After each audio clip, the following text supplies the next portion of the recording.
আর্তনাদ শুরু হয়ে যাবে। বুকের উপরে মনে হয় পাথর চাপা দিয়েছে, পানি পানি বলে চিৎকার করবে। দরদের সন্তান মায়ের কাছে এসে মায়ের দিকে তাকাবে, মা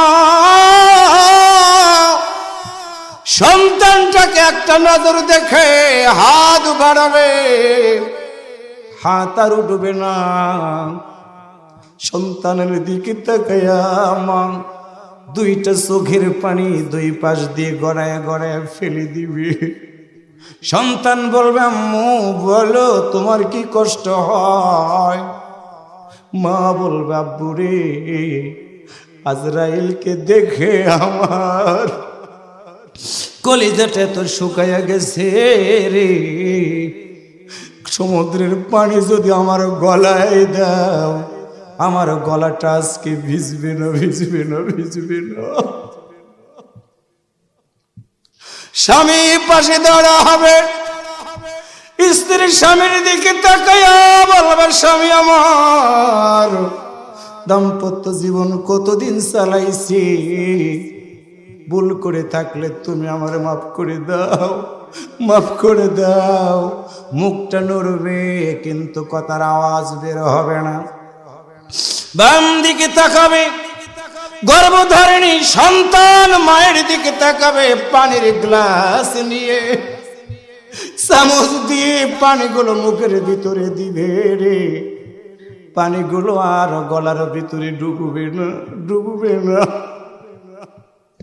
গলাটা আটকে যাবে। এক চামচ পানি মুখের ভিতরে দাও মাত্র দুই পাশ দিয়ে পানিগুলো বেরিয়ে যাবে। জান্নাতি মানুষের শরীরটা ঘামতে থাকবে। এমন সময় আল্লাহর ফেরেশতা আজরাইল জান্নাতি মানুষটার দিকে তাকাইয়া দরজার সামনে হাত উঁচু করে বলবো, আল্লাহর বান্দা, ও আল্লাহর বান্দা, ও আল্লাহর বান্দি, শুনে রাখো, তোমার মৃত্যু যন্ত্রণা শুরু হয়ে গেছে। তোমার সন্তান পাশে উপকারে আসবে না, তোমার মা পাশে উপকারে আসবে না।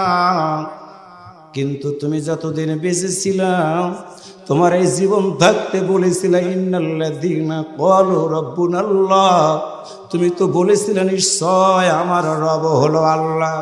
আল্লাহকে রব মানতে কি জেলখানার ভিতরে তোমাকে যেতে হয়েছে?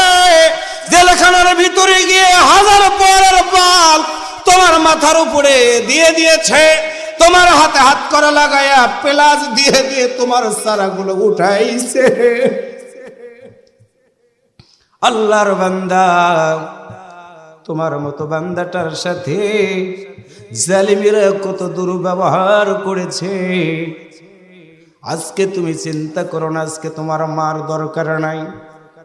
তুমি আজকে আমার দিকে তাকাও, আল্লাহর ফেরেশতা আজরাইল জান্নাতের দরজাতে দাঁড়ায়া হাত সানে দিয়ে ডেকে বলবে, না না, তুমি চিন্তা করবে না, আল্লাহ তাকাও, তোমার কোনো ভয় নাই, ওয়ালা তাহজানু, চিন্তার কোনো কারণ নাই, ও আবশিরু, সুসংবাদ গ্রহণ করো, বিল জান্নাত, ওই জান্নাতের আল্লাতী কুনতুম তুআদুন, যেই জান্নাতের ওয়াদা আল্লাহ তাআলা দিয়েছে। মুমিন বান্দারা ওই জান্নাতের দিকে তাকায়া তাকায়া থাকতে থাকতে পায়ের নিচ থেকে, আমার ভাইরা, পায়ের নিচ থেকে আমাদের রুহটা বেরিয়ে বেরিয়ে হঠাৎ করে দেখবেন জান্নাতি মানুষটার কল্লাটা ডান দিকে কাত হয়ে গেছে। আল্লাহু আকবার। গাওটা ঘামতে থাকবে, চেহারাটা আমার ভাইরা হলুদ বর্ণ হয়ে যাবে। আল্লাহর বান্দারা জীবন্ত সাক্ষী হয়ে কত মানুষ দেখেছে রে। শহীদ মাওলানা মতিউর রহমান নিজামীকে ফাঁসি দেওয়ার পর কবরের ভিতরে যখন লাশটাকে নামানো হচ্ছে, তখনও মনে হয় কাপনের কাপড় দিয়ে তাজা রক্তগুলো গড়িয়ে গড়িয়ে পড়ে কাপনের কাপড়টা লাল হয়ে গেছে। তার মানে আল্লাহর ওই ওয়াদা বাস্তবায়ন। আলহামদুলিল্লাহ নাহমাদুহু ওয়া নাস্তাঈনুহু ওয়া নাস্তাগফিরুহু ونستغفره ونعوذ بالله من شرور أنفسنا ومن سيئات أعمالنا من يهده الله فلا مضل له ومن يضلل فلا هادي له وأشهد أن لا إله إلا الله وحده لا شريك له وأشهد أن سيدنا وحبيبنا ومولانا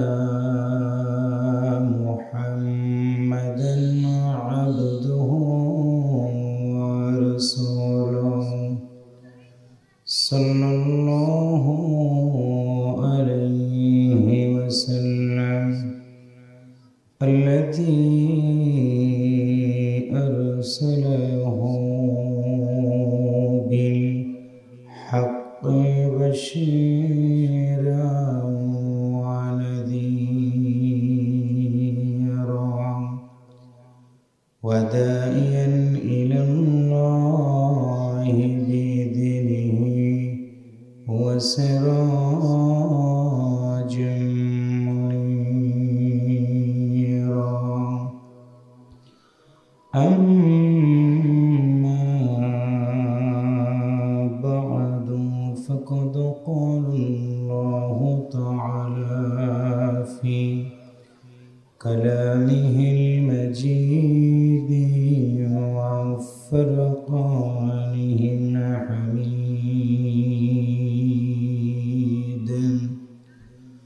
أعوذ بالله من الشيطان الرجيم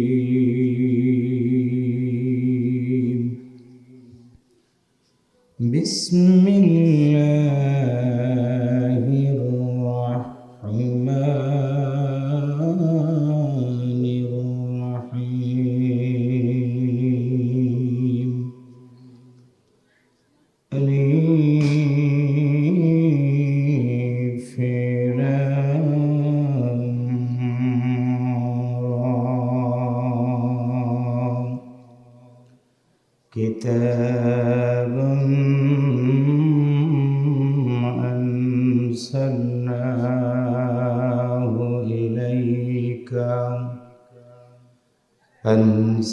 أنزلناه إليك لتخرج الناس من الظلمات إلى النور بإذن ربهم إلى صراط العزيز الحميد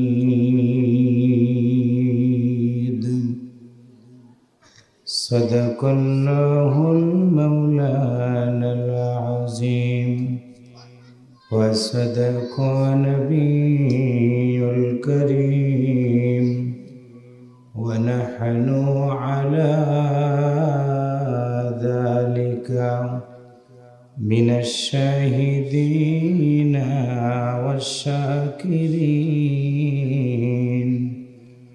والحمد لله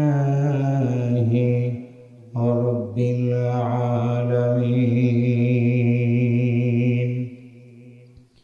وقال رسول الله صلى الله عليه وسلم خيركم من تعلم القرآن وعلمه. وقال رسول الله صلى الله عليه وسلم لا يؤمن أحدكم حتى أكون أحب إليه من والده وولده والناس أجمعين. وقال رسول الله صلى الله عليه وسلم بلغوا عني ولو آية মাদ্রাসাতে ফুল ফুটেছে কোরআনের, এসো মুমিন ভাই,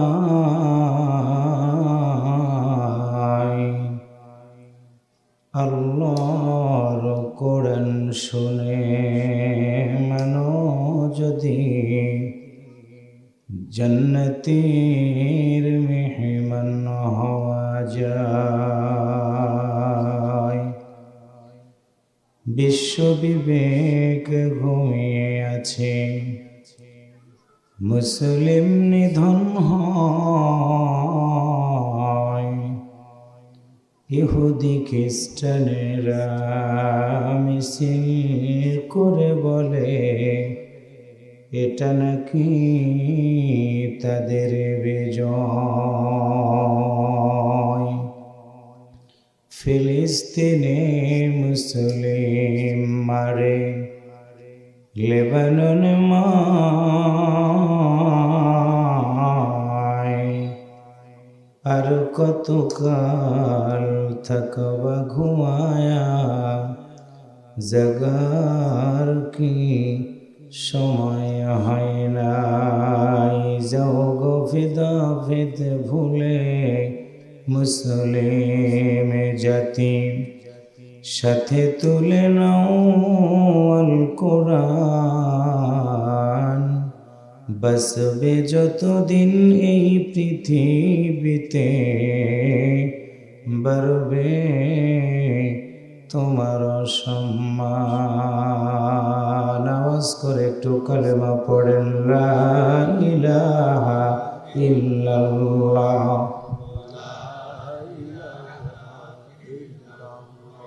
একসাথে লা ইলাহা ইল্লাল্লাহ। খালিক নেই তুমি সারা, মালিক নেই তুমি সারা, কোনো মাবুদ নেই তুমি সারা, কোনো মাশুক নেই তুমি সারা। লা ইলাহা ইল্লাল্লাহ।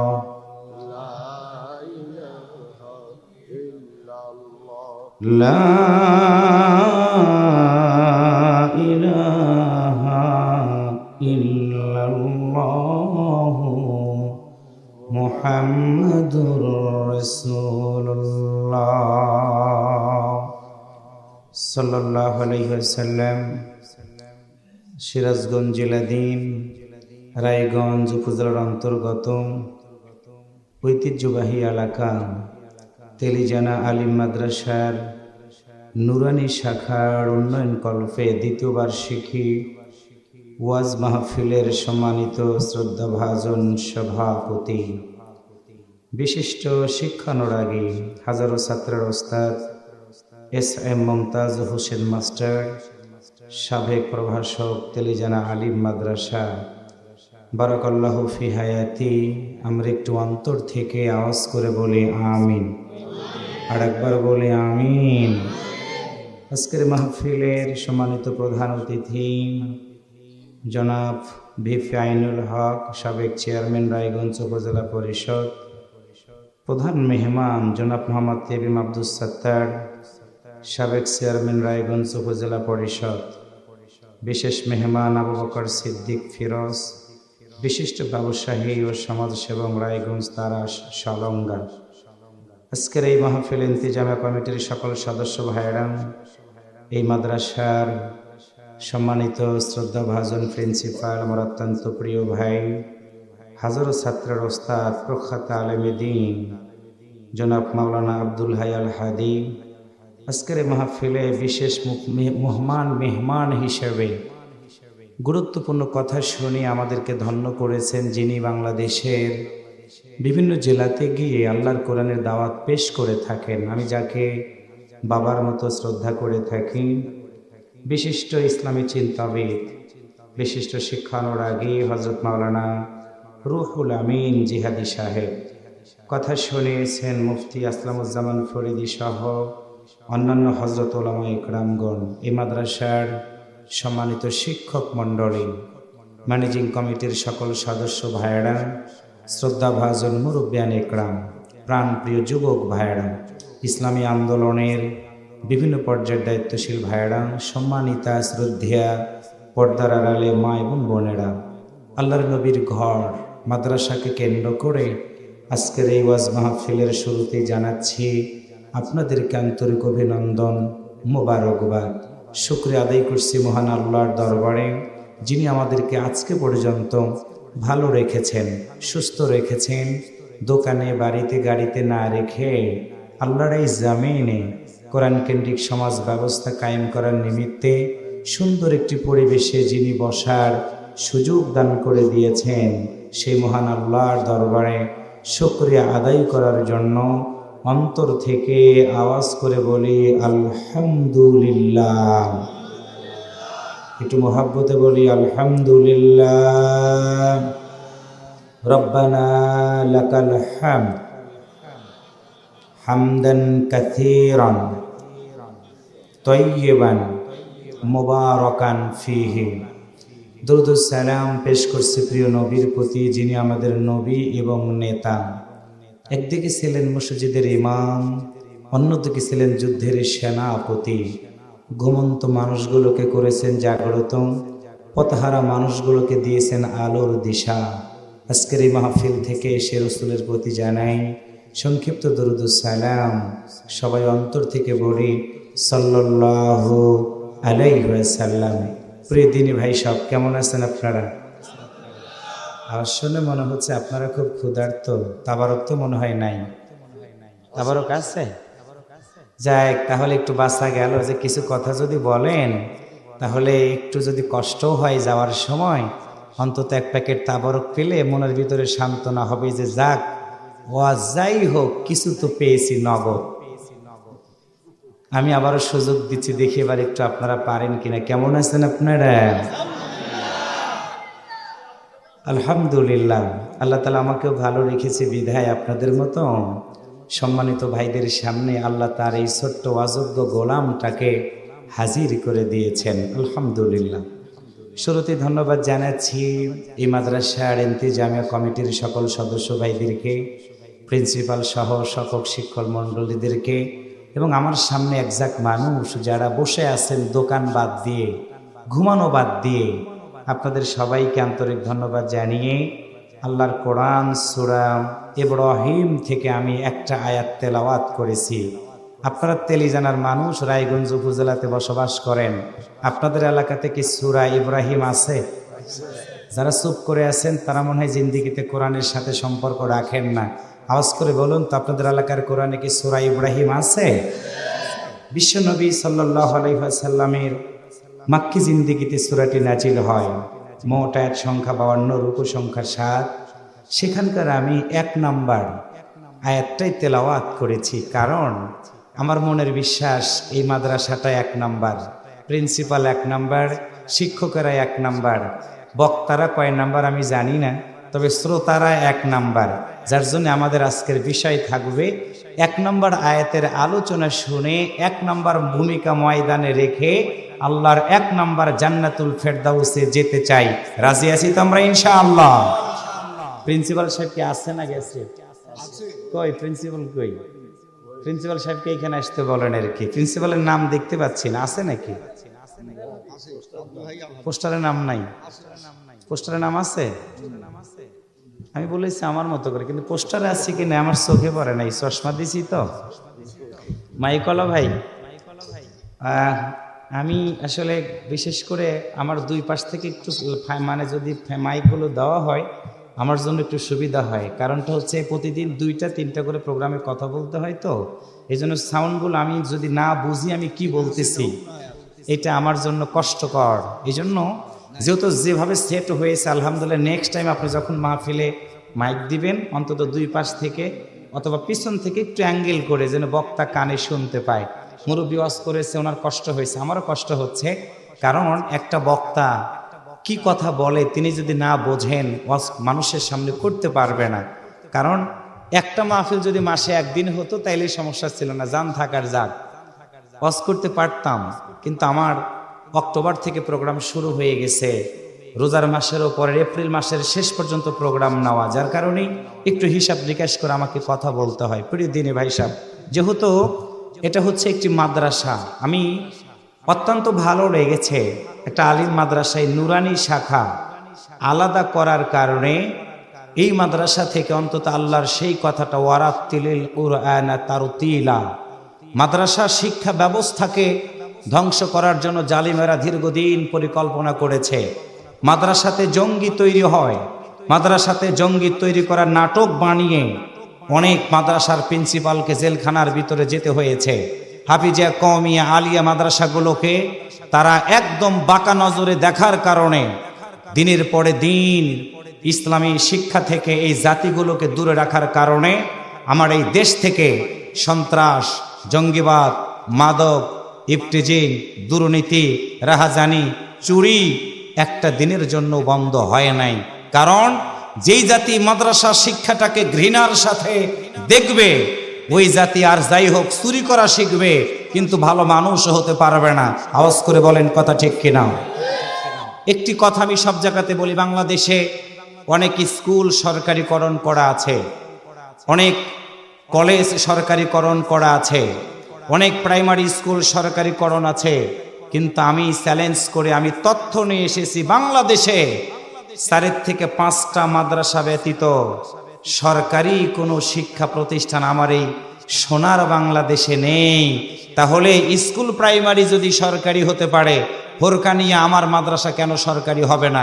এটাই হচ্ছে ইফতাদি মাদ্রাসা কেন সরকারি হবে না? এটাই হচ্ছে বড় বৈষম্যের শিকার। কথা বলেন ঠিক কিনা?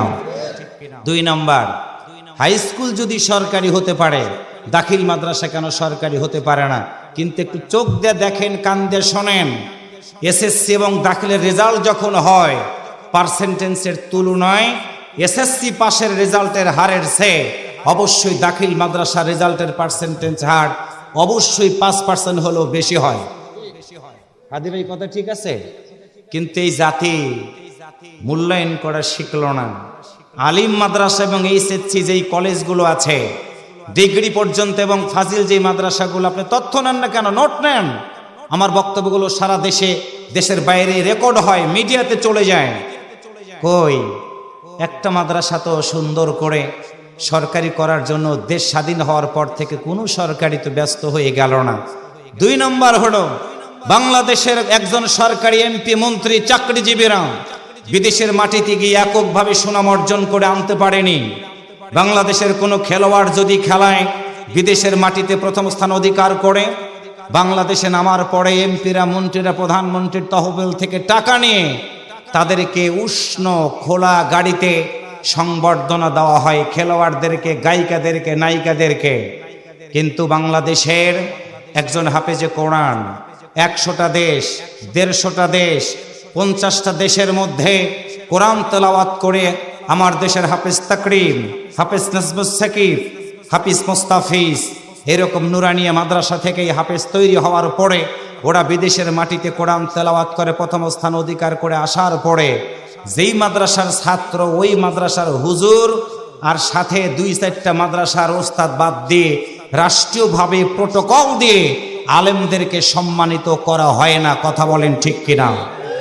3 নাম্বার, কোনো শিল্পী যদি গান গায় জাতীয় পুরস্কার দেওয়া হয়, কোনো নায়ক যদি ভালো অভিনয় করে জাতীয় পুরস্কার দেওয়া হয়, কোনো নায়িকা যদি ঠিক মতো ন্যাংটা হতে পারে তাকে জাতীয় পুরস্কার দেওয়া হয়। কিন্তু এই বাংলাদেশে শাহজালাল, শাহপরাণ, শাহ মখদুমের এই বাংলাদেশে 90% মুসলমানদের দেশে একজন বক্তাকে, একজন আলেমকে, হাফেজে কোরআনকে রাষ্ট্রীয়ভাবে মর্যাদা দিয়ে রাষ্ট্রীয় পদক দেওয়া হয়েছে। দেশ স্বাধীন হওয়ার পর থেকে আজকে পর্যন্ত কাউকে দেওয়া হয় নাই।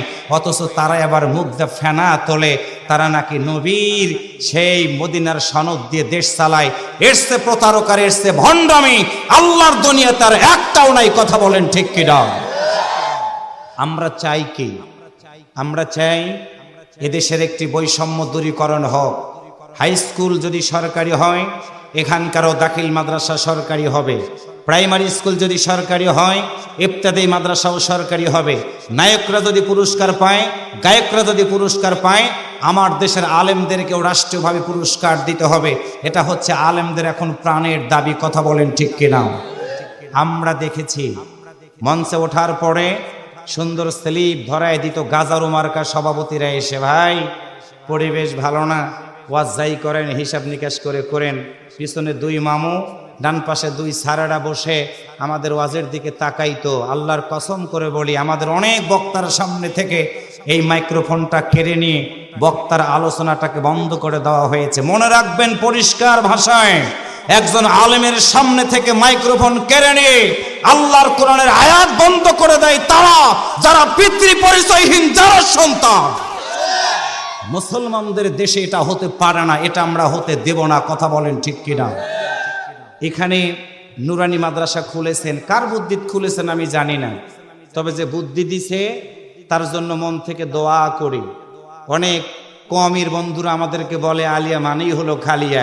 সামনে বসে যদি আমরা কথা বলা শুরু করি, পাগড়ি পর্যন্ত খুলে অনেক কওমির লোকেরা দৌড়াইছে, এই রেকর্ড আছে। কথাকে আমি বুঝাইতে পারছি? ঢালাও ভাবে কাউকে দোষ দিতে হয় না। আল্লামা সাইদি বলেছেন, আমার আলিয়া হচ্ছে ডান চোখ, কওমি হচ্ছে আমার বাম চোখ। আমরা বিভেদ করতে চাই না, বিরোধ করতে চাই না।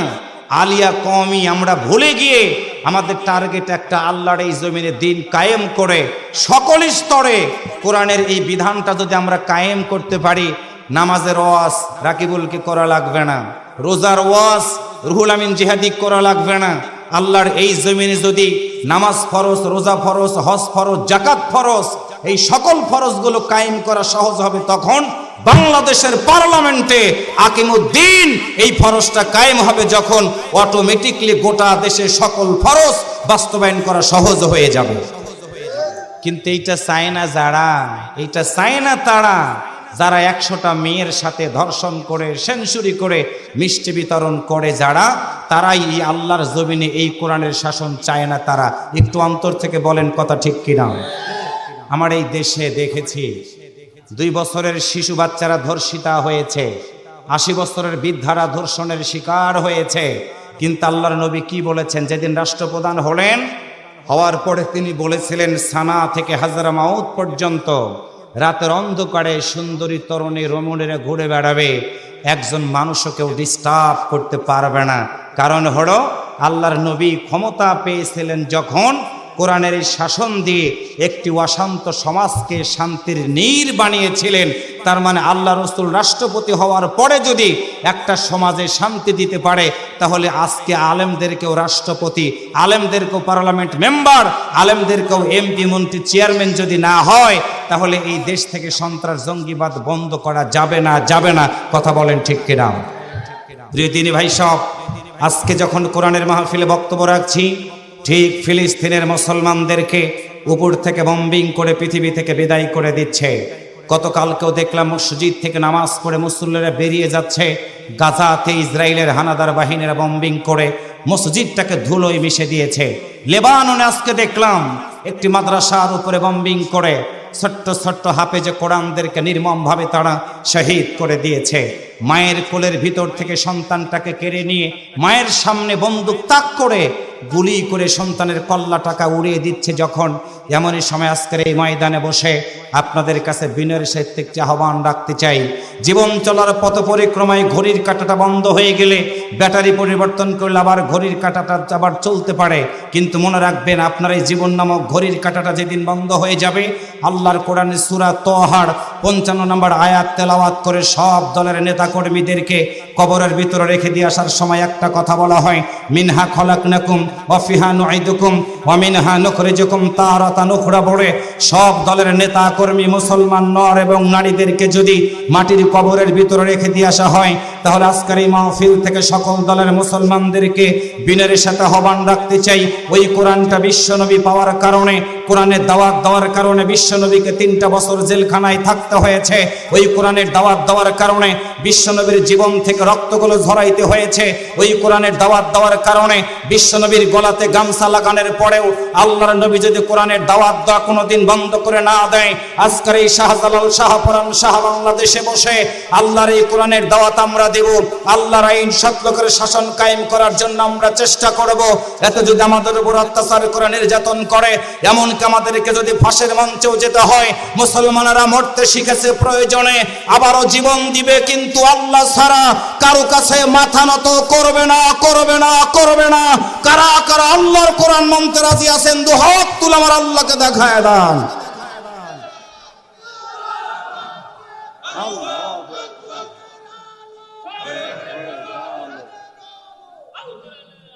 কি মুসলমান, সাহস কি! আল্লাহু আকবার বলা আমরা শিখলাম না, অথচ আল্লাহু আকবার আওয়াজ দিলে ইহুদি খ্রিস্টানদের অন্তর ফেটে গেছে। একটু আল্লাহু আকবার জোরে বলেন। মুসলমানের পরিচয় দিতে কি আপনাদের কষ্ট হয়? কষ্ট হয়? শোনেন, আমরা হলাম বাড়িওয়ালা, আমরা হলাম বাড়িওয়ালা। ভয় করবে চোরেরা, পলায় চোরেরা, বাড়িওয়ালা পলায় না। কারণ হলো, বাড়িওয়ালা যদি ঘরের ভিতরে ঠিক মতো থাকে, চোর যদি 100 এসে রুহুল আমিন জিহাদির বাড়ির চতুর্দিকে ঘিরে নেয় রাতের 2টার সময়, রুহুল আমিন জিহাদি একাই যদি শুধু একটু গলা খেকড় দেয়, দেখবেন চোর কারো প্যান্ট খুলবে, কারো শার্ট খুলবে, দৌড়াইতে দৌড়াইতে নদীর ভিতর দিয়ে ব্রিজ ওঠার সময় পাবে না। কথা বলেন, কথা বলেন, ঠিক কিনা? আর বাড়িওয়ালা যদি ঘুমান, ওই যে ঘুমাইছেন না, কেউ নিল টুপি, কেউ নিছে দাড়ি, কেউ নিছে পাঞ্জাবি, কেউ নিছে জুব্বা।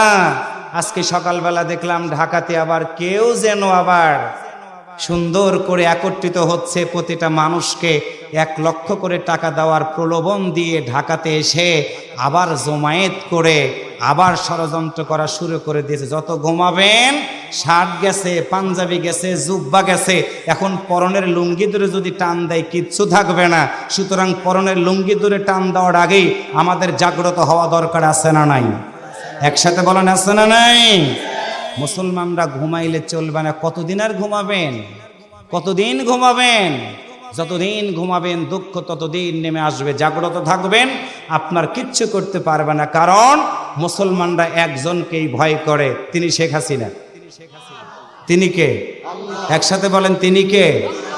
নাম নেই, ভুল হয়ে গেছে আমার। কেন বললাম? আমরা ভয় করি অনেকে, কিন্তু মুসলমানরা একসাথে বলেন তো ভয় করে কাকে? সে আল্লাহ তাআলা। আজকে কি বলতেছেন দেখেন, এই মাদ্রাসার শিক্ষার গুরুত্বটা কেন আজকে ভাগ করে দিয়ে যাব। ইসলামী শিক্ষার উপকারিতা আর প্রচলিত শিক্ষার অপকারিতা, প্রচলিত জ্ঞান আর ইসলামী জ্ঞান। আপনার সন্তানকে কোথায় পড়াবেন আপনার ব্যক্তিগত সিদ্ধান্ত। আমার দায়িত্ব হলো ভাগ করে দিয়ে যাওয়া। যেই ভাগ করে দেওয়ার জন্য আল্লাহ তাআলা বিশ্ব নবীর উপরে এই সুন্দর কোরআনুল কারীমটা নাজিল করে দিয়েছে। একটু সুবহানাল্লাহ জোরে বলেন। আলোচ্যায়তের ভিতরে আল্লাহ তাআলা বলেন আলিফ লাম র, এ বিষয়ে আমি ওয়াজ করব না। আল্লাহ তাআলা বলেন কিতাবুন আনজালনাহু ইলাইকা। আল্লাহ তাআলা তার প্রিয় নবীকে বলেন, আমি তোমার উপর একটা কিতাব দিলাম, সেই কিতাবটা কি করবে? লিতুখরিজান নাসা মিনাজ যুলুমাতি ইলান নূর। মানুষের মধ্যে অন্ধকার এবং আলোটাকে সুন্দর করে ভাগ করে দিয়ে দিবে। আল্লাহ তাআলা যদি রসুলকে কিতাবটা পাঠায় দিয়ে অন্ধকার এবং আলোটা যদি ভাগ করে দিতে পারে, মুসলমানের মতো আওয়াজ করে বলুন তো, আমাদের সবার বাড়িতে আল্লাহর এই কোরআনটাকে আছে না নাই? একটু কথা বলুন, আছে না নাই? সমস্যা কোথায়? কোরআন আছে পড়ি না, কোরআন আছে ধরি না। আবার কোরআন কেন্দ্রিক যারা সমাজ পরিচালনা করে এই সমাজটাকে শান্তি দিতে চায়, আমরা হাডুডু খেলার মতো তাদের 2 হাত ধরি, 2 পা ধরি, হাতে বেরি, পায়ে বেরি, কোমরে রশি, সুযোগ পায়া গলায় রশি দিয়ে তাদেরকে বিদায় করার চেষ্টা করেছি। কথা বলেন ঠিক না ভাইরা? এরপরেও তারা হারে নাই, হেরেছে যারা, হেরেছে তারা। আলেমদের সাথে দুশ্মনী করেছে যারা, কারণ আলেমরা দিনের দায়ীরা কোনোদিন হারে নাই। বিশ্বনবী দাওয়াত দিয়েছে কোরআনের, বাধা দিয়েছে আবু জাহেল। বাংলাদেশে আবু জাহেল কারো নাম নাই। দেখেন এক যুবক সামনে থেকে দাঁড়িয়ে গেছে, বললাম ভাই প্যান্ট শার্ট তো ভালোই দেখা যায়, শুধু মাঝে মাঝে ছেঁড়া। দাঁড়াইলে কেন? কয় হুজুর 3 নাম্বারের খুব চাপ। বললাম যে 1 নাম্বার তো তাবলিকি গেলাম, নিসাব দিলাম, মুরব্বীদের সাথে বসলাম, 1 বুঝলাম, 2 বুঝলাম, 3টা কি রে ভাই জোরে বলো তো? কয় হুজুর 3 নাম্বার মানে হলো বিড়ি খাওয়া। বললাম এইটা আবার কোন খাটাস? আমার কয় হুজুর আপনার বাপ কি পিটির ছিল নাকি? আমার নাম যে খাটাস জানলেন কেমনে? সভাপতি কয় বাবা ওর নাম আসলেই খাটাস। মানে কাম করে ও কাম, জাগা বেজাগাতে গিয়ে এমন কিছু করে যার জন্য পরিবেশটা এলোমেলো করে ফেলে দেয়। শুনুন, আমরা কোরআনের কথা শুনবো, আমিও চা খাবো না, আপনারাও খাবেন না। শুধু মুরব্বী পান খাইতেছে, সুযোগ আমি দিলাম, বাপ তো তাই খাওয়ার সুযোগ দিলাম। আমার আলোচনার ভিতরে কিচ্ছু চলবে না, পান না। আর যারা বিড়ি খায় তাদের তো জান যায় যায় বাপ। আসুন কথা শুনি কোরআনের দিকে। পিছনে কি বসার জায়গা আছে? এই যুবক কোম্পানি বসো, অথবা মোরা এই পাশে আসো। আচ্ছা বসো বসো বসো, ওখানে বসো। আমরা কোরআনের দিকে আলোচনার দিকে ফিরে যাই। ব্যাস আলোচনা শেষ করব, তাকবীর আপনারা মেহেরবানি করে তেলাওয়াত শেষ করব। তাকবীর একটু মুসলমানের মতো দিবেন একটু, সবাই একটু বলেন তো দেখি আল্লাহু আকবার।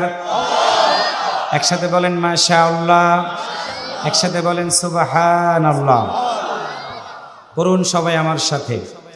আউযু বিল্লাহি মিনাশ শাইতানির রাজিম।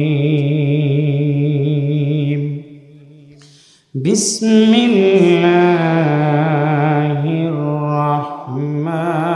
রাহমানির রাহিম।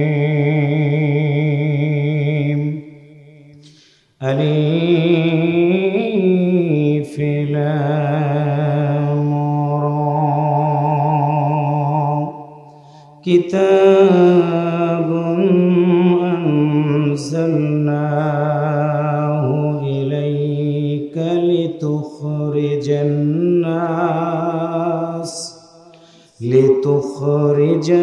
নাস মিনাজ যুলুমাতি ইলান নূর।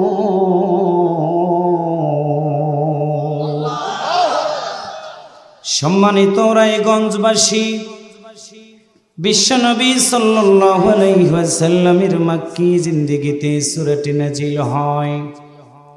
বুঝবেন হৃদয়টা দিয়ে আমরা মুসলমান। আমার দেশের নায়কের নাম আমার দেশের যুবকেরা সুন্দর করে জানে, আমার দেশের নায়িকাদের নাম আমার দেশের যুবকেরা জানে রে। কিন্তু মুসলমানের সন্তান জানে না অনেকেই। আল্লাহর কোরআনুল কারীমটা নাজিল হয়েছিল কোন নবীর উপরে, কতগুলো সূরা, কয়টা ভাগে ভাগ করা যায় আমার দেশের অনেক মুসলমান যুবকেরা জানে না। সম্মানিত দিনী ভাই সব, আজ থেকে ১৫০০ বছর আগে আইয়ামে জাহিলিয়াতের যুগ যখন ছিল, পর্দার আড়ালে সম্মানিত মা বোনেরা বসে আছেন। মায়ের পেটের ভিতর থেকে যখন কোনো কন্যা সন্তান পৃথিবীতে আসতো, আরবের নেতারা মায়ের কাছ থেকে কন্যা সন্তানটাকে কেড়ে নিয়ে জীবন্ত সন্তানটাকে হত্যা করে ফেলতো তারা। এইটা ছিল জাহিলিয়াতের 1 নম্বর খারাপ কাজ। 2 নম্বর হলো অন্যায় করতো তারা, ডাকাতি করতো তারা, রাহাজানি করতো তারা।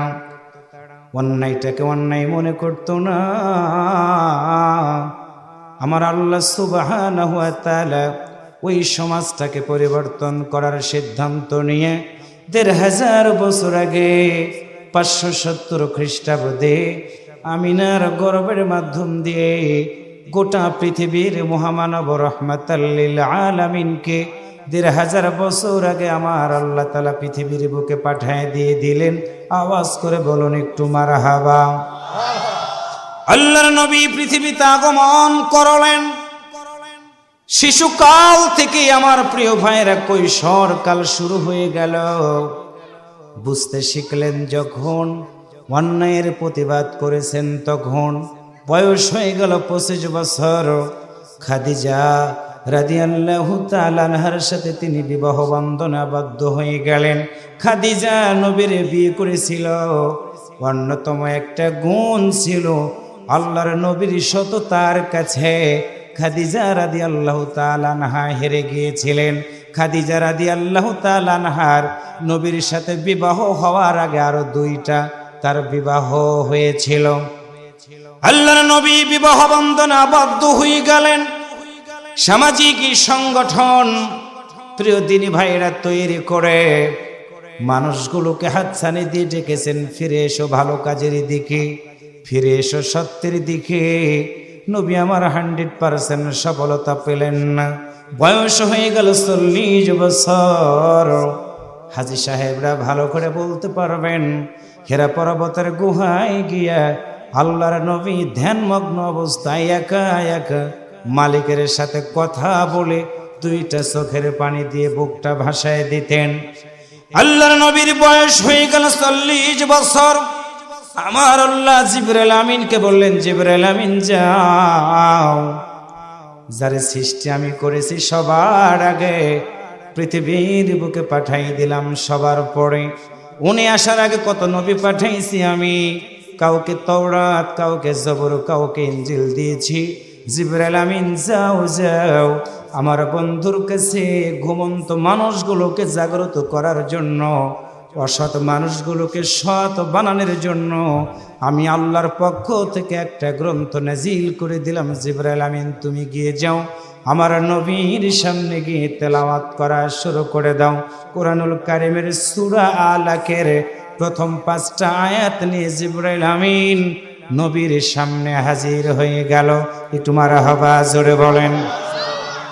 আল্লাহর নবীর কাছে জিবরাইল আমিন এসে ডাক দিয়া বললেন, হুজুর মাথাটা উঠান, আমি জিবরাইল এসে গেছি আল্লাহর পক্ষ থেকে একটা গ্রন্থ নিয়ে, তার নাম হলো আল কোরআন। আপনি পড়ুন।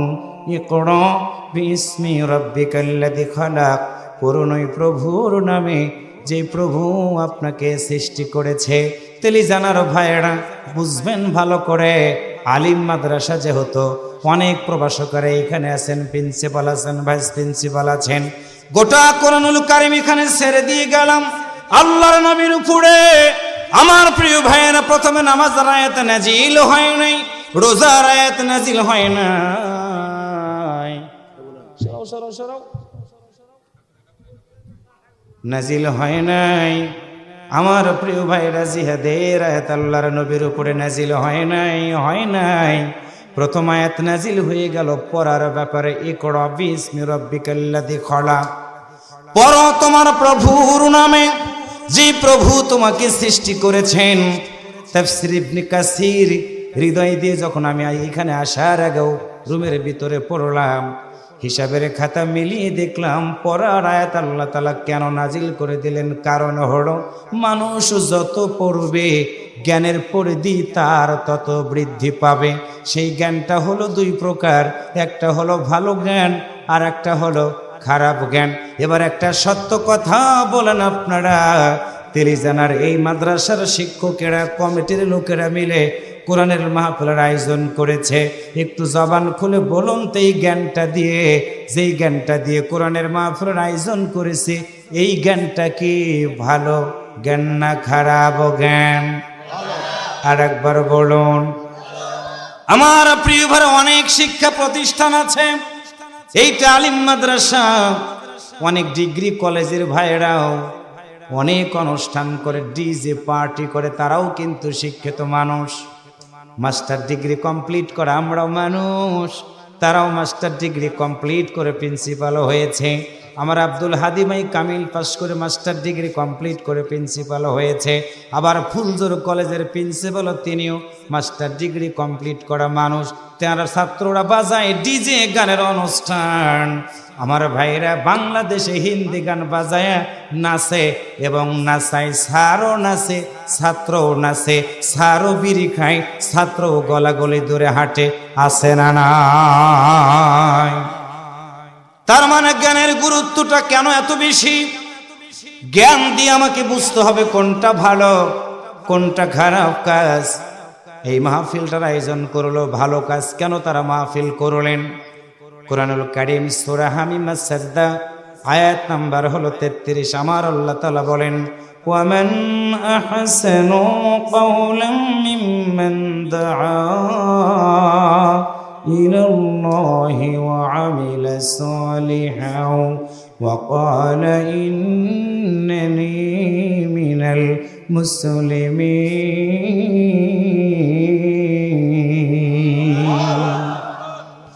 আল্লাহ বলেন, রাসূল বলে দাও ওই ব্যক্তির কথার শেয়ার কার কথা উত্তম হবে, কার কথা সুন্দর হবে, যেই ব্যক্তি মানুষদেরকে আল্লাহর পথে আহ্বান করে।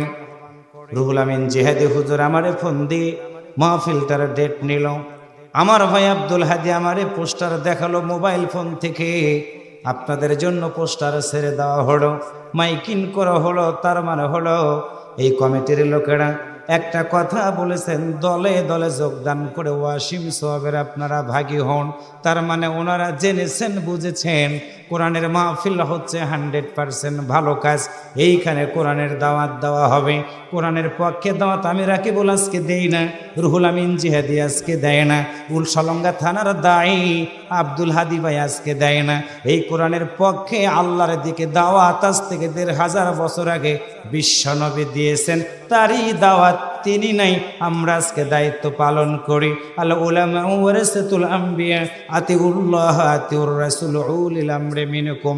আল্লাহকে যদি আমরা দাসত, আল্লাহর যদি ইবাদত করি, আল্লাহর যদি আনুগত্য করি, নবীর যদি আনুগত্য করি, তাহলে আল্লাহর নবী যে দাওয়াত দিয়েছে মানুষগুলোকে, মুসলমান যদি আপনি হন, দল মত নির্বিশেষে আল্লাহর কোরআনের দিকে মানুষগুলোকে কি বলেন তো ডাকা দরকার আছে না নাই?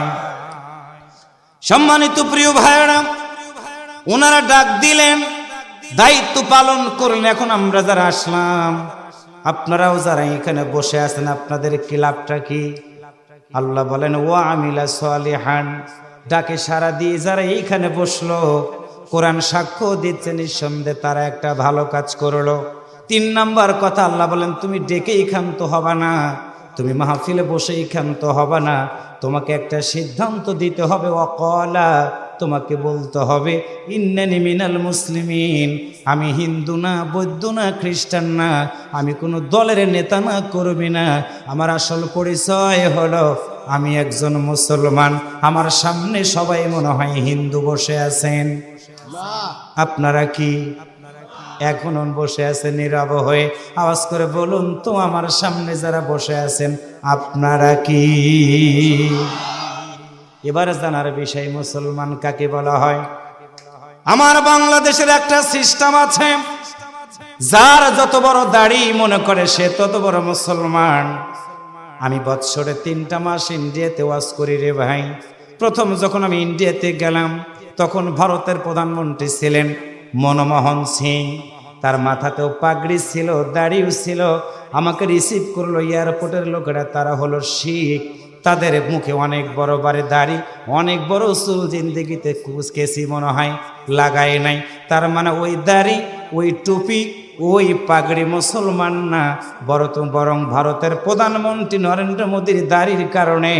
নরেন্দ্র মোদী যখন বাংলাদেশে আগমন করেছিলেন, ওনার আগমনটাকে ঠেকানোর জন্য একদিনে বাংলাদেশের 17 জন হাফেজে কোরআন শহীদ হয়ে যায়। তার মানে ওই দাড়ি হলো মুসলমান মানা দাড়ি, ওই দাড়ি হলো মুসলমানদের হত্যা করা দাড়ি, ওই দাড়ি হলো মুসলমানদের শহীদ করা দাড়ি। তার মানে ওই দাড়ির কোনো মূল্য আমাদের মতো মুসলমানদের কাছে নাই।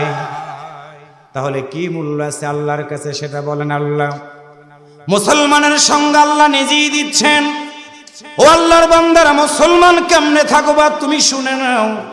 আমি রাকিবুল বলে যাইতেছি, শুধু শুনে রাখেন।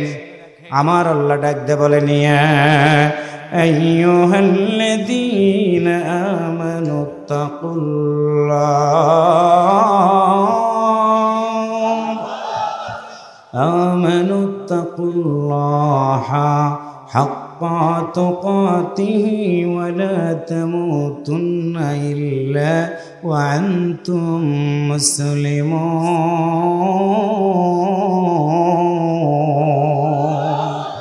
সংজ্ঞা দিচ্ছেন আল্লাহ, ইয়া আইয়ুহাল্লাযীনা আমানু, আমার আল্লাহ কোরআনের ভিতরে দুইটা শব্দ ব্যবহার করেছেন। ইয়া হলো হরফে নিদা, এক জায়গায় বলেছেন ইয়া আইয়ুহান নাসু, বহু বচন হে মানবগণ, উবুদু ইবাদত করো ওই রবের, রব্বাকুমুল্লাযী খলাকাকুম ওয়াল্লাযীনা মিন ক্বাবলিকুম, ইবাদত করো ওই রবের যে রব তোমাকে শুধু নয় তোমার পূর্ববর্তী জাতিগুলোকে সৃষ্টি করেছেন যিনি। আমার সামনে যারা বসা, জবানটা খুলে বলুন তো আমাদের সৃষ্টিকর্তা কে? এইখানে বলেছেন ইয়া আইয়ুহান নাসু, ইয়া ব্যবহার করে আল্লাহ মানুষকে জানিয়ে দিয়েছেন। আবার সূরা আল ইমরানের এইখানে আল্লাহ তাআলা ইয়া ব্যবহার করে আল্লাযীনা আমানু, মানুষের মধ্য থেকে লিতুখরিজান নাসা মিনাজ যুলুমাতি ইলান নূর, অন্ধকার থেকে আলোর দিকে যারা এসেছে আল্লাহ বলেন তারা হলো ঈমানদার। আর ঈমানদারদের জন্য আল্লাহ বলেন তুমি যেহেতু ঈমানদার হয়ে গেছো, আমি আল্লাহ তোমাকে বলে দিলাম ইত্তাকুল্লাহ, পৃথিবীর কাউকে ভয় করবা না, আমি আল্লাহকে ভয় করবা। সতর্কবাণী হলো ওয়ালা তামুতুন্না ইল্লা ওয়া আনতুম মুসলিমুন, মুসলমান না হয়ে তুমি মৃত্যুবরণ করবা না। তার মানে মুসলমান মানে কি? মুসলমান শব্দের অর্থ হলো আত্মসমর্পণ করা, পৃথিবীর কোনো মানুষের কাছে না। একসাথে বলেন তো, মুসলমানেরা আত্মসমর্পণ করে কার কাছে? ইন্নী ওয়াজ্জাহতু ওয়াজহিয়া লিল্লাযী ফাতারাস সামাওয়াতি ওয়াল আরদা হানিফাও ওয়া মা আনা মিনাল মুশরিকিন। মুসলমানরা মুশরিকদের অন্তর্ভুক্ত না। আর মুশরিক বাংলাদেশে ছিল, এখনো আছে। আগে ছিল মুশরিকেরা আগুনের পূজা করত। আমরা বর্তমানে গতদিন দেখেছি মানুষগুলোকে মানুষ দিয়ে মানুষের পূজা করাতো। আওয়াজ করে বলেন কথা ঠিক কিনা? আল্লাহর বান্দা, মানুষ পূজা হারাম হারাম হারাম। যার জন্য আজকে এমন একটা সূরা বেছে নিয়েছি, আল্লাহ তাআলা আমাদের সুন্দর করে জানিয়ে দিয়েছে। একটু জবান খুলে বলুন তো, মুসলমানদের জাতির পিতার নাম কি? চুপ করলে গুনাহ হবে। একসাথে বলেন তো, মুসলিমদের জাতির পিতার নাম কি? মিল্লাতা আবিকুম ইব্রাহিম। আল্লাহু আকবার বলেন। আল্লাহ বলেন, বন্ধুরে শুনে রাখো, মুসলমান যখন মুসলমানিত্বটা ধরে রাখবে, ও মুসলমানেরা, বেঈমানেরা মুসলমানদের ধরবে, মুসলমানদের মারবে, মুসলমানদের সাথে তারা দুশমনি করবে, মুসলমানদেরকে ভালো কথা বলতে দিবে না, মুসলমানদেরকে ভালো কাজগুলো করতে দিবে না। আল্লাহ তাআলা তুমি রাসূলকে জানাই দিয়ে বললেন, হুজুর, মুসলমান যারা হবে আমি আল্লাহ তাদেরকে সদা সর্বদা পরীক্ষা করব। আল্লাহ বলেন, ওয়ালানাবলুওয়ান্নাকুম বিশাইইম মিনাল খাউফি ওয়াল জু'i ওয়া নাকসিম মিনাল আমওয়ালি ওয়াল আনফুসি ওয়াত থামারাত ওয়া বাশশিরিস সাবিরিন। আরেকটু জোরে বলেন আল্লাহু আকবার। আমার প্রিয় ভাইরা, মুসলমান হবেন, আপনাকে 100% পরীক্ষার মধ্যে পড়ে যেতে হবে। রাসূল বলেন, আল্লাহ বলো, মুসলমানদের পক্ষে যদি কেউ থাকে, মুসলমানরা যদি কোরআনের পক্ষে থাকে, মুসলমানরা যদি আলোর দিকে থাকে, অন্ধকার জগতের লোকেরা তো তাদেরকে ধরবে, মারবে, দুঃখ দিবে, কষ্ট দিবে। আল্লাহ তারা সিদ্ধান্ত নেবে, তাদেরকে যদি মেরে ফেলে দেওয়া হয় পথের কাঁটাটা দূর হয়ে যাবে। আল্লাহ বলো তো দেখি, তোমার নূরের দিকে থেকে, আলোর দিকে থেকে যারা মৃত্যুবরণ করে তারা কি আসলেই মরে গেল? ওরা তো মরে যাওয়ার পরে লাশের উপরে চড়ে উল্লাস প্রকাশ করে। কোরআনের শত্রুরা, ইসলামের শত্রুরা গোটা পৃথিবীর মানুষগুলোকে এত দুঃখ দিয়েছে, মুসলমানদের মারার পরে যারা লাশের উপরে চড়ে উল্লাস প্রকাশ করে, আল্লাহ বলেন তারা আসলে মানুষ না, তারা হলো বালহুম আদল, চতুষ্পদ জানোয়ারের চেয়েও নিকৃষ্ট।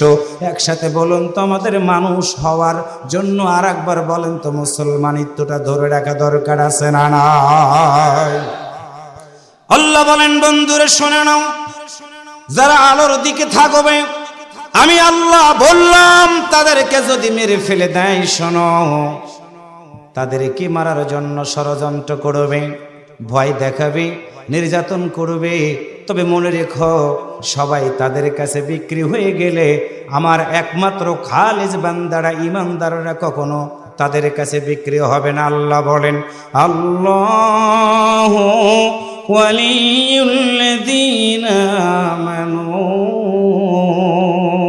ইখরিজুহুম মিনাজ-যুলুমাতি ইলান-নূর। আল্লাহ বলেন, শয়তান তাদের কাছে যেতে পারবে না, তাদেরকে কিনতে পারবে না, তাদেরকে ক্ষমতার মস্তদের স্বপ্ন দেখায় তাদেরকে নিতে পারবে না। যারা বলে আল্লাহু ওয়ালিয়ুল্লাযীনা আমানু, ইমানদাররা একমাত্র বন্ধু হিসাবে জানে আল্লাহকে। আওয়াজ করে বলুন তো, আমাদের একমাত্র বন্ধুকে। আল্লাহকে কেন বন্ধু বানাবেন? প্রশ্ন আমার আল্লাহ বলে, ইখরিজুহুম, বান্দার আমি তো আমারে যদি বন্ধু বানাও, ইখরিজুহুম, আমি আল্লাহ তোমার বের করে আনবো, মিনাজ-যুলুমাত, অন্ধকার থেকে, ইলান-নূর, অন্ধকার থেকে আমি আল্লাহ আলোর দিকে নিয়ে আসবো। অন্ধকার মানে হলো কারেন্ট বন্ধ হয়ে গেলে অন্ধকার না, অন্ধকার মানে হলো তাগুত শক্তি।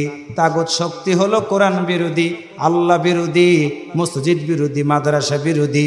এমনকি আল্লাহর জমিনে কোরআনের বিধান কায়েম হোক, এটা যারা চায় না কোরআনের ভাষা অনুযায়ী, তারা হলো অন্ধকার, তারা হলো তাগুত, তারা হলো তাগুত। কথা বলেন ঠিক কিনা?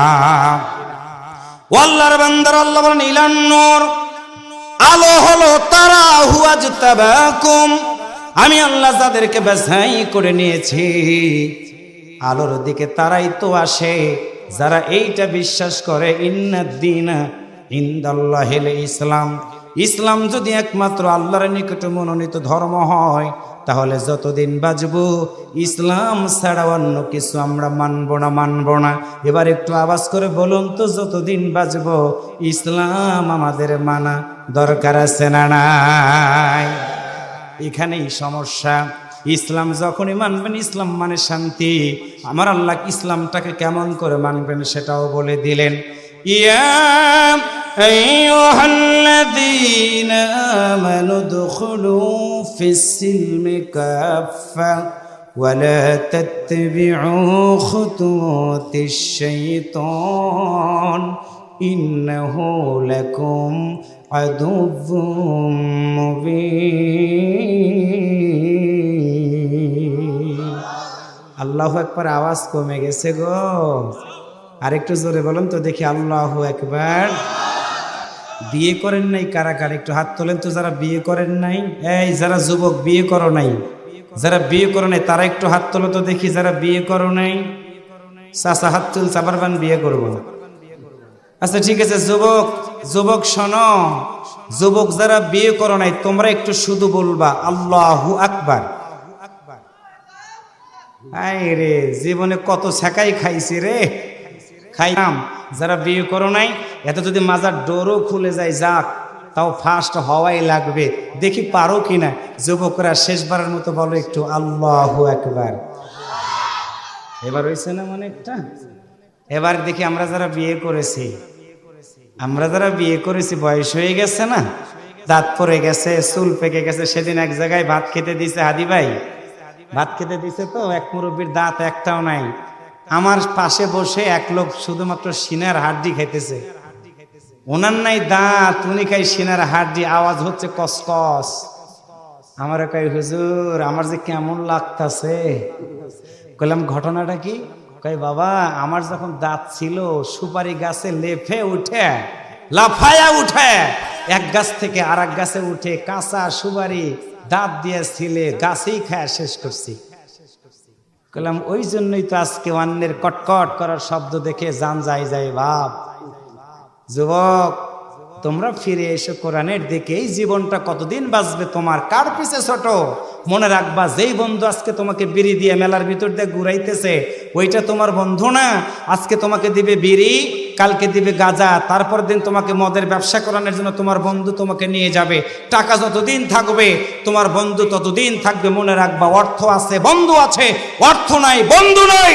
পৃথিবীতে একমাত্র বিনা স্বার্থে তোমার যিনি বন্ধু সে হলো তোমার মা এবং বাবা, এবং বিনা স্বার্থে তোমার যিনি ভালোবাসা সে হলো তোমার মালিক আমার আল্লাহ। সুবহানাল্লাহ জোরে বলেন। তোমাদেরকে বলে গেলাম, দেখো তো কোন নেতা গাজারু, কোন নেতা মদারু, কোন নেতা মানুষ পড়ে গেলে জানাজা নামাজের ইমামতি করতে পারে না, কোন নেতা মসজিদের ইমামতি করতে পারে না, কোন নেতা মদ গাজার সাথে জড়িত আছে। আল্লাহর কসম করে বললাম, ওই সকল নেতার পিছন থেকে সরে এসে যারা এই সমাজে একদিকে দিনের বেলা ময়দানে ভূমিকা রাখে, রাত্রিতে জায়নামাজে দাঁড়িয়ে আল্লাহর সাথে কথা বলে এই সমাজটা পরিবর্তন করতে চাই, তাদের সাথে তুমি আন্দোলনে শরীক থাকো। আল্লাহু আকবার জোরে বলেন। তোমার দুনিয়াতে জীবন ভালো থাকবে, মরে যাওয়ার পরে আল্লাহর জান্নাতে যাওয়া মারহাবা কইতে ইচ্ছা করে না?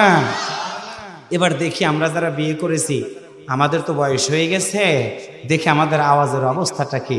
যারা বিয়ে আমরা করেছি আপনাদের কষ্ট হবে কিনা জানি না, একটু কি দুই হাত তুলবেন? একটু তোলেন তো দেখি, দুইটা হাত একটু তোলেন তো, দুই হাত। মুরব্বীরা যারা বিয়ে করো নাই তোমরা একটু আল্লাহ আল্লাহ করো, আমাদের আওয়াজ যেন কম হয়। শকুনের দোয়াই কি গরু মারে নাকি? এবার আমরা যারা বিয়ে করেছি আমরা একটু বলবো আল্লাহু আকবার। ভাই দাঁড়াও, হ্যাঁ তাকবীর মারো তো দেখি।